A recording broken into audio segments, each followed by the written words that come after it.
तो दोस्तों, बाबा the explainer हाजिर है और आज मैं एक्सप्लेन करूंगा रिसेंटली Z5 पर रिलीज हुई एक मराठी हॉरर सीरीज जिसका नाम है अंधार माया। इसका कॉन्सेप्ट काफी बढ़िया और इंटरेस्टिंग है, कुछ नया है। तो चलिए अब बिना किसी देरी के जल्दी से वीडियो स्टार्ट करते हैं। कहानी की शुरुआत में हम एक पुराने से मैंशन को देखते हैं जो कि शहर से दूर जंगल के बीच सुनसान एरिया में है। यहाँ पर सिर्फ दो लोग रहते हैं, एक दीनू सेठ और घर का सर्वेंट गुनिया। दीनू सेठ वैसे तो आदमी था, लेकिन गांव के प्ले में वो स्त्री का रोल करता था, जिसके लिए कुछ गांव वाले उसका मजाक भी बनाते थे, लेकिन उसे कोई फर्क नहीं पड़ता था। उसे अपना काम पसंद था। इनफैक्ट औरत के गेटअप में घर में उसने अपनी पेंटिंग भी लगवा रखी थी। दीनू सेठ की पत्नी, उसका भाई, माँ बाप सब पहले ही गुजर चुके थे और एक दिन दीनू सेठ की भी मौत हो जाती है, जिसके बाद शहर से उसकी फैमिली वाले यहाँ पर वापस आते हैं। ये सब भी दीनू सेठ को पसंद नहीं करते थे। यहाँ आना तो बस इनकी मजबूरी थी। यहाँ आते ही सबसे पहले वो यही बोलते हैं कि हमें यहाँ फंसे रहना है, सिर्फ उसकी वजह से, यानी कि दीनू सेठ की वजह से। तभी एक बच्ची कहती है कि हम यहाँ से कब जाएंगे, तो लोग उसे बताते हैं कि इस घर के डील के बाद। ये टोटल 7 लोग होते हैं और एक एक करके मैं सबका इंट्रो दे देता हूँ। सबसे पहले केशव, जो दीनू सेठ का एक लौता बेटा है और उसकी शादी नहीं हुई है। उसका कजन ब्रदर मनोज, उसकी पत्नी शलाका, उसकी बेटी सैली, मनोज का छोटा भाई कार्तिक, उसकी प्रेग्नेंट वाइफ मधु और मनोज और कार्तिक की बहन नैना। यहाँ मैं ये भी बता दूं कि केशव और उसके कजन्स के बीच रिश्ते अच्छे नहीं हैं। ये एक दूसरे को फूटी आंख भी नहीं भाते। खैर, सबको रिसीव करने के लिए गुनिया बाहर आता है और खुश होकर कहता है कि तुम सबको साथ देकर बहुत अच्छा लगा। इस घर के तो मानो भाग खुल गए, जो सब यहाँ एक साथ रहेंगे।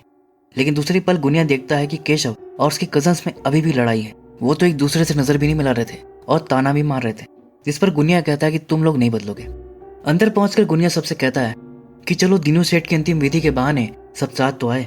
लेकिन मनोज कहता है कि ऐसा कुछ भी नहीं है और बताता है कि हम इस प्रॉपर्टी के डील के लिए आए हैं। तो गुनिया कहता है कि अच्छा मनोज, तुम्हारा बिजनेस ठप हो गया ना। और कार्तिक से भी कहता है कि तुम्हारा बिजनेस भी सही नहीं चला ना। तो कार्तिक कहता है कि इससे विधि का क्या लेना देना। गुनिया कहता है क्योंकि दीनू सेठ को अभी मुक्ति नहीं मिली है, उनकी आत्मा भटक रही है, इसलिए तो विधि करना जरूरी है। जिससे सब काइंड ऑफ कन्विंस हो जाते हैं कि चलो फिर विधि भी कर ही लेते हैं। वहीं इन सब के बीच मधु, जो कि यहाँ पहली बार आई थी, उसे घर बहुत पसंद आया था और प्यार से हाथ फेर कर फील ले रही थी और कार्तिक से कहती है देखो हमारा घर। लेकिन कार्तिक कहता है कि ये हमारा घर नहीं है, हमारा घर शहर में है। मधु कहती है लेकिन वो तो किराए का है, अपना घर तो आखिर अपना होता है ना। ये सब देख और सुन गुनिया की आंखें भर आती है। कहता है कि बड़ी भाभी की याद आ गई, वो भी ऐसी ममता से दीवार पर हाथ फेरती थी।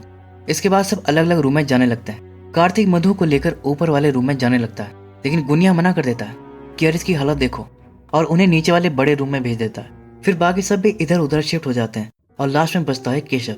गुनिया बताता है कि तुम्हारे लिए एक ही रूम खाली बचा है, तुम्हारे पिता दीनू सेठ का रूम। लेकिन ये सुनकर केशव को अच्छा नहीं लगता, क्योंकि वो अपने पिता से ही नफरत करता था।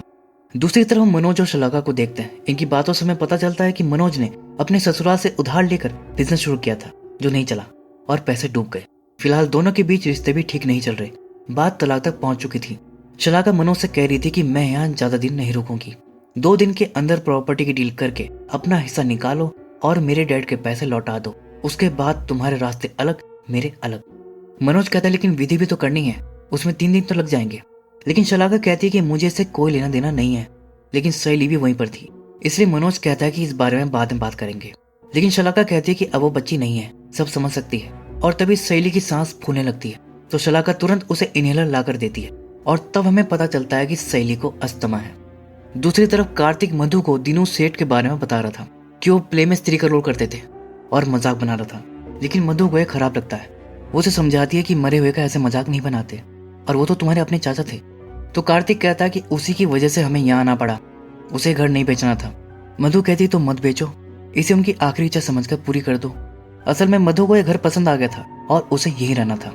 लेकिन कार्तिक कहता है कि मैं अपने होने वाले बच्चे को यहाँ नहीं रखूंगा। इस घर को बेचकर जो पैसे आएंगे उससे शहर में खुद का घर खरीदेंगे। और फिर से अपने चाचा का मजाक बनाने लगता है कि वो सिर्फ नाटक में ही स्त्री का रोल नहीं करते थे, बल्कि अंदर से भी वो औरत ही थे।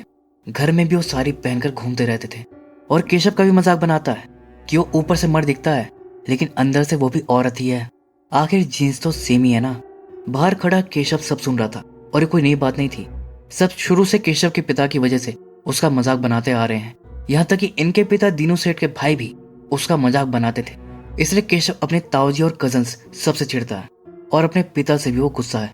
खैर अगले दिन सब खाना खा रहे होते हैं। इसी बीच एक स्टोर रूम के खुले दरवाजे से कोई उन्हें देख रहा था। तभी शैली ये नोटिस कर लेती है कि कोई उसे देख रहा है, लेकिन तभी गुनिया सामने आ जाता है और दरवाजा एकदम से बंद हो जाता है, जिससे शैली डर जाती है कि इस रूम में तो कोई रहता है और शौक होकर उधर ही देखे जा रही थी। तभी गुनिया उसे टोक देता है कि बेटा उधर क्या देख रही हो, खाने पर ध्यान दो। फिर वो सबको बताने लगता है कि रिचुअल 3 दिन तक चलेगा। पहले दिन शांति और हवन, दूसरे दिन श्राद्ध और तीसरे दिन समुद्र पर तर्पण। और एक बात सबसे इम्पोर्टेंट है कि सबको एक साथ रहना है। दिनों सेठ अपने पुरखों के पास लौटकर जाने चाहिए, उन्हें मुक्ति मिलनी चाहिए। गुनिया बार बार सबको समझाने की कोशिश कर रहा था कि सबको साथ मिलकर इस घर में प्रेम से रहना चाहिए और अच्छे से रिचुअल परफॉर्म करना चाहिए, ना कि घर को बेचने की बात करनी चाहिए। लेकिन किसी को इन सब से कोई लेना देना नहीं था। वो अभी भी घर को बेचने की बात कर रहे थे। सिर्फ अकेली मधु थी जो गुनिया की बात से सहमत थी। वो घर को बेचने के पक्ष में नहीं थी। उसका कहना था कि हमें अपने घर को नहीं बेचना चाहिए, लेकिन बाकी सबको इससे कोई मतलब नहीं था। उन्हें तो बस पैसे से मतलब था। नैना का कहना था कि इस घर को बेचकर खूब सारे पैसे मिलेंगे। इसी के साथ वो केशव को टोंट भी मारती है कि इस घर को बेचने से तो सबसे ज्यादा फायदा तुम्हें ही होगा। इनडायरेक्टली वो ये कह रही थी कि इससे केशव को इस घर के साथ अपने पिता से जुड़े डार्क पास्ट से भी पीछा छूट जाएगा। केशव और उसके कजन्स के बीच रिश्ते कैसे हैं ये तो आप जान ही चुके हैं। ये कोई भी मौका नहीं छोड़ते थे केशव की टांग खींचने का, इसलिए केशव भी अब बुरी तरह चिढ़ जाता है। वो अपनी लाइफ से वैसे ही चिढ़ा हुआ था, तो सोचता है कि इनको भी मजे से रहने क्यों दूं। इसलिए वो साफ बोल देता है कि अब ये घर नहीं बिकेगा, मैं पेपर्स पर साइन नहीं करूंगा, अब तुम्हें जो उखाड़ना है सो उखाड़ लो। और गुस्सा होकर चला जाता है। ये सुनकर बाकी सब भी गुस्सा होकर उसके पीछे जाते हैं। उन्हें देखने मधु भी उठने लगती है, लेकिन गुनिया उसे रोक देता है। कहता है कि अरे बेटा तुम खाना छोड़कर मत जाओ, उनका तो ये रोज का है, वैसे भी तुम 2 जान हो, तुम खाना खाओ।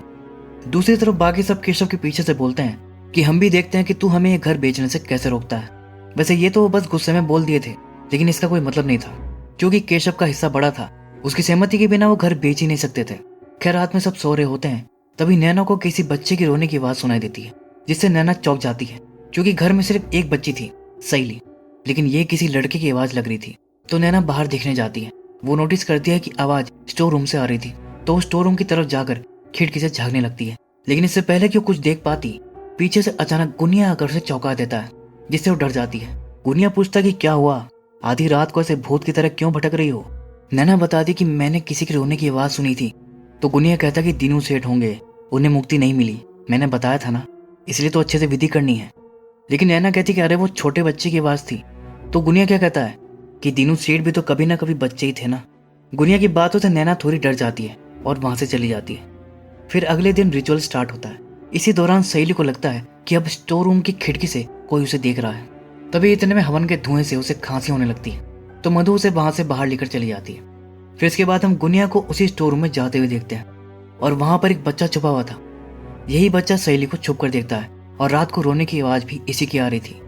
गुनिया उसे चुप करके वहीं रहने के लिए बोलता है और वहां से बाहर निकलने के लिए स्ट्रिक्टली मना करता है। इसके बाद हम देखते हैं कि बाहर सब फिर से घर बेचने की बात करने लगते हैं, लेकिन केशव फिर कहता है कि घर तो वो नहीं बिकने देगा।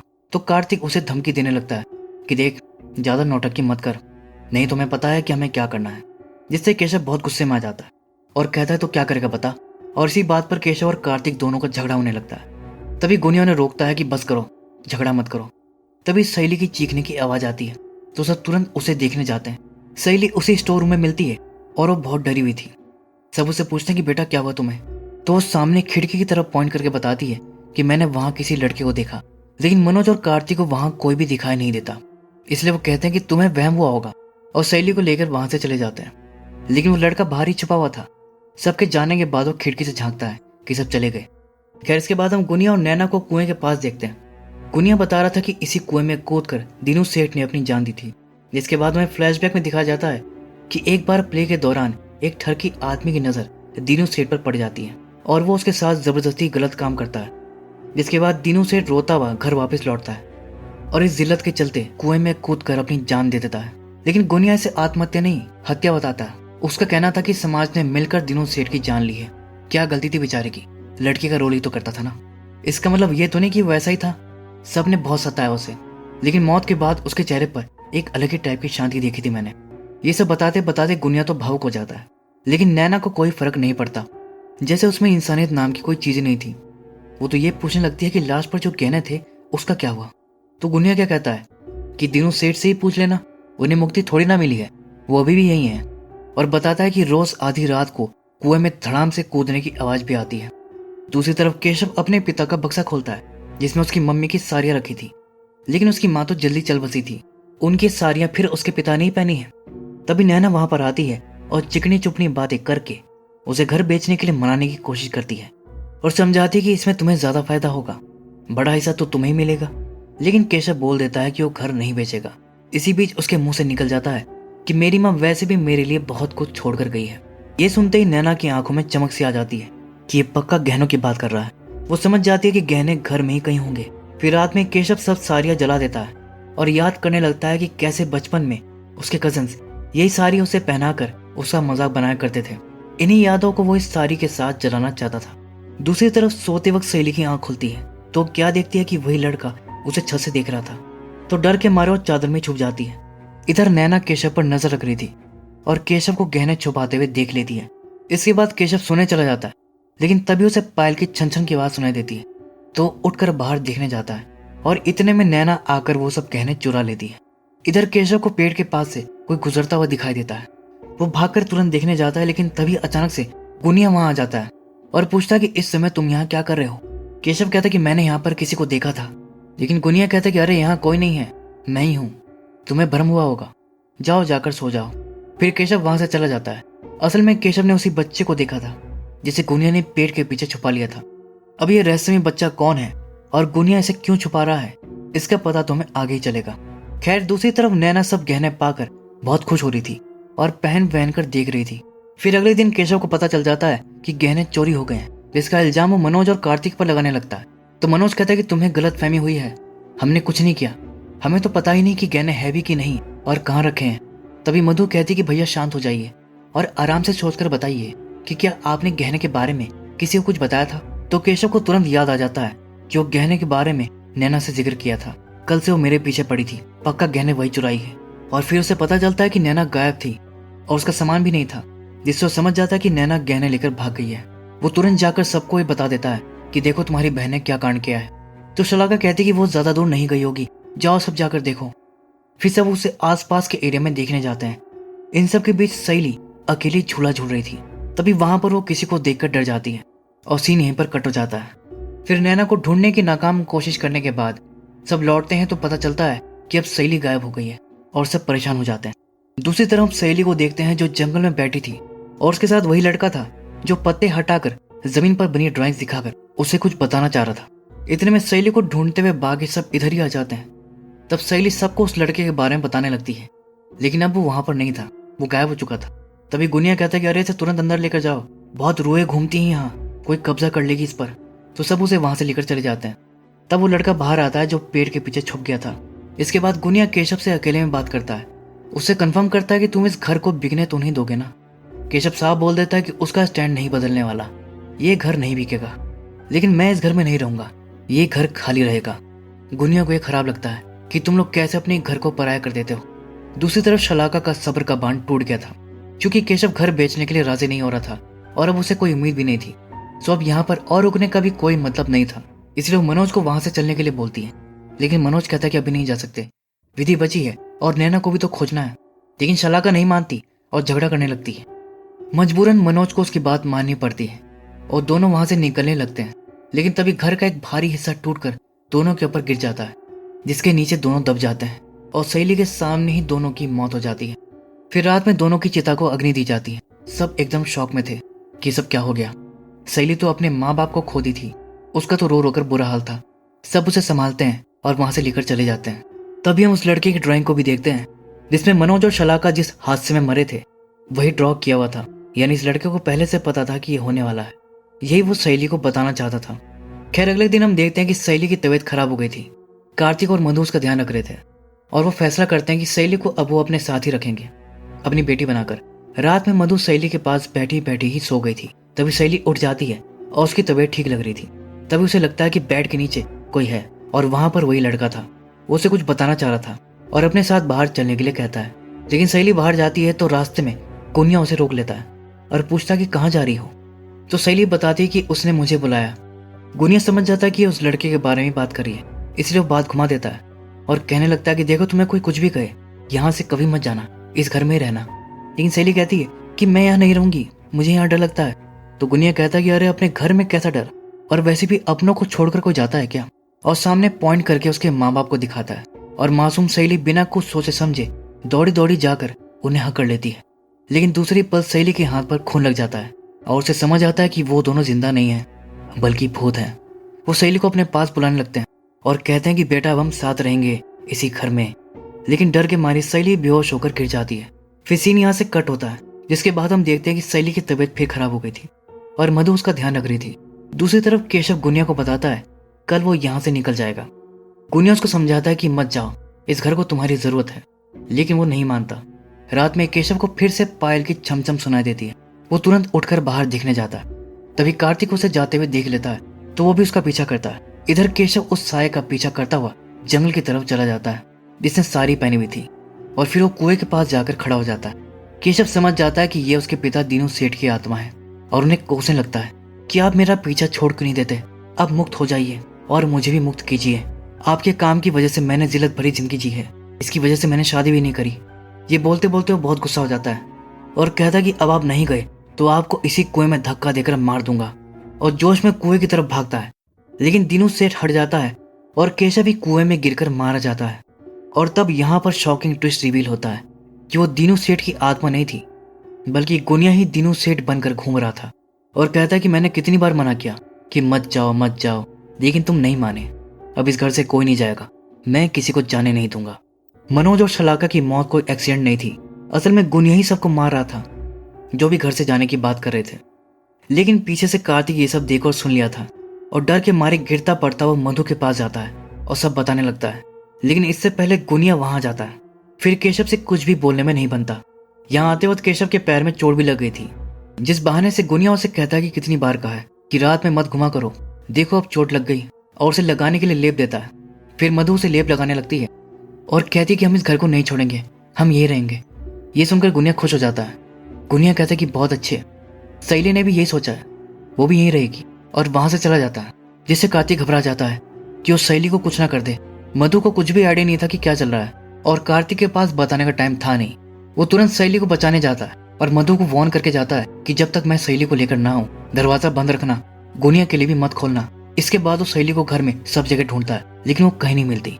दूसरी तरफ सहेली जंगल में बेहोश पड़ी थी। इतने में कार्तिक उसे ढूंढता हुआ वहीं आ जाता है। कार्तिक देखता है कि सहेली की हालत खराब थी, उसे अस्थमा का अटैक आया था, तो उसे तुरंत लेकर घर जाता है और उसका इनहेलर ढूंढने लगता है। लेकिन इनहेलर उसे नहीं मिल रहा था क्योंकि वो गुनिया के पास था, और बिना इनहेलर के बेचारी सहेली की तड़प तड़प कर मौत हो जाती है। और इस सीन की ड्राइंग भी जमीन पर बनी हुई थी। सहेली को अपने सामने मरता हुआ देख कार्तिक टूट जाता है कि मुझे माफ कर दो बेटा, मैं तुम्हारे लिए कुछ नहीं कर पाया। तभी गुनिया वहां आता है और इनहेलर फेंक कर दिखाता है, जिससे कार्तिक समझ जाता है कि यही सहेली को मारा है और उससे सवाल करता है कि आखिर तुम्हें चाहिए क्या, क्यों मारे हो सबको। तो गुनिया कहता है कि मुझे कुछ नहीं चाहिए, इस घर को चाहिए, इस घर में रहने वाले, इससे प्यार करने वाले, इसलिए मैंने सबको रोक दिया, मारा नहीं। और सहेली तो यही है, अपने मम्मी पापा के साथ बहुत खुश, और उनके भूत को दिखाता है। ये देखकर कार्तिक डर जाता है। ऊपर से गुनिया कहने लगता है कि अब तुम्हें भी यही रहना है, सबके साथ, हमेशा के लिए। लेकिन कार्तिक कहता है कि मैं तुम्हारे जाल में नहीं फंसूंगा, मैं अपनी पत्नी को लेकर यहाँ से चला जाऊंगा। इस पर गुनिया एक हाथ से उसकी गर्दन पकड़कर ऊपर टांग देता है और कहता है कि यहाँ से मेरी इजाजत के बिना कोई नहीं जा सकता, और उसे नीचे पटक देता है। हल्के से टच से भी वो उसे दूर फेंक दे रहा था, जिससे कार्तिक को समझ आ जाता है कि गुनिया कोई इंसान तो नहीं है। वो डर कर वहां से भाग जाता है और गुनिया जोर जोर से हंसने लगता है। कार्तिक तुरंत मधु को देखने जाता है, लेकिन अब वो रूम में नहीं थी, तो कार्तिक उसे सब जगह ढूंढता है। फाइनली मधु से मिल जाती है, लेकिन पता नहीं उसे क्या हो गया था, वो होश में नहीं थी और अजीब सी बातें कर रही थी। कार्तिक उसे पकड़कर जोर से झड़कता है कि मधु होश में आओ, तब जाकर वो होश में आती है। फिर कार्तिक उसे लेकर जाने लगता है। इसी दौरान कार्तिक का पैर एक फट्टे पर पड़ने से वो सड़क जाता है, जिसके नीचे शॉकिंगली उन्हें नैना की लाश मिलती है और उसका गला कटा हुआ था। कार्तिक को लग रहा था कि वो गहने लेकर भाग गई, लेकिन अब पता लगा कि उसे भी गुनिया ही मारकर यहाँ छुपा दिया था। असल में उस रात जब नैना अपने रूम में गहने लेकर बैठी थी, तभी गुनिया वहां पर आया था और उसके सोने की हार से ही उसका दम घोट दिया था, जिससे उसका गला भी कट गया था। कार्तिक अब मधु को बता देता है कि ये गुनिया का ही काम है और बाकी सबको भी वही मारा है, हमारी जान भी खतरे में है, हमें तुरंत यहाँ से निकलना होगा। लेकिन मधु कहती कि सहेली कहाँ है, तो कार्तिक बताता है कि सहेली भी मर चुकी है, गुनिया ने उसे भी मार दिया, वो कोई इंसान नहीं है, कुछ अलग है, चलो मेरे साथ। दूसरी तरफ गुनिया पानी गर्म कर रहा था और नाइफ भी ले रखा था, यानी वो मधु के बच्चे की डिलीवरी के चक्कर में था। उसे वो बच्चा चाहिए था, इसलिए शुरू से वो मधु का इतना ध्यान रख रहा था। इधर दोनों यहाँ से निकलने के चक्कर में थे, लेकिन सामने का दरवाजा अचानक ब्लॉक दिखाई देता, जिससे दोनों चौंक जाते हैं कि ये सब पहले तो यहाँ नहीं था। मधु कहती है कि ये सब क्या हो रहा है। तब कार्तिक मधु को समझाता है कि ये सब वो गुनिया ही कर रहा है। मैंने कहा था ना, वो इंसान नहीं है, कुछ अलग है। फिर वो पिछले दरवाजे से बाहर निकलने लगते हैं, लेकिन सामने गुनिया चिता की लकड़ी लिए खड़ा था और खतरनाक तरह से हंस रहा था, जिससे डरकर कार्तिक तुरंत दरवाजा बंद कर लेता है और गुनिया ठेले से पिछला दरवाजा भी ब्लॉक कर देता है और दोनों अंदर ही फंस जाते हैं। तभी मधु वहां पर पानी और चाकू देखकर समझ जाती है कि उसे हमारा बच्चा चाहिए।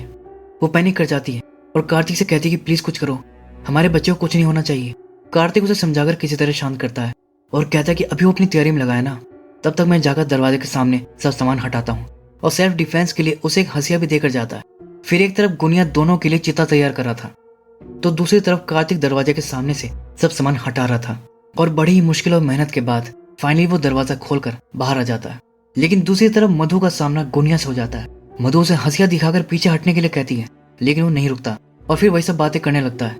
कहता कि मधु बेटिया यहीं रुक जाओ, तुम्हें तो ये घर पसंद है ना।